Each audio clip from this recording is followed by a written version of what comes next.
Hi guys, magandang umaga sa inyong lahat. Alam nyo ba guys, mas advantage yung X-Max or makakatipid ka kapag nagkakabit kayo ng malakas na busina or malakas na ilaw. Bakit? Ito guys ipapakita ko sa inyo. Bago ang lahat guys, huwag niyong kalimutang mag-subscribe sa ating channel. So tanggalin mo na dito ang harapan guys kasi nandito yung ipapakita ko sa inyo kung bakit advantage siya or makakatipid kayo kapag nagkakabit kayo malakas na busina or ilaw o kahit anong ikabit nyo dito, no? So, yan, tinanggalan natin. Tinanggalan din yung visor. Yan, ginamitan natin yung mga tools at itong side mirror, tanggalin din natin yan.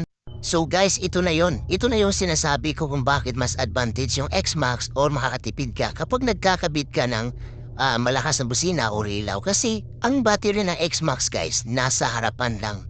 No? Kapag ganito, nagkakabit kayo ng auxiliary lights, makatipid kayo sa wiring.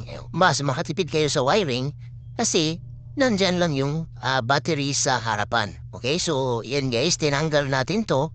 Ang ginawa natin, tinanggal natin to kasi ang may-ari nito guys, isang seaman. Kaya medyo matatagalan guys bago makauwi. Kaya ang ginawa natin, tinanggal natin yung positive or negative ng connection sa battery para hindi siya masira or hindi siya ma-drain guys kasi medyo matatagalan makauwi yung seaman, yung may-ari.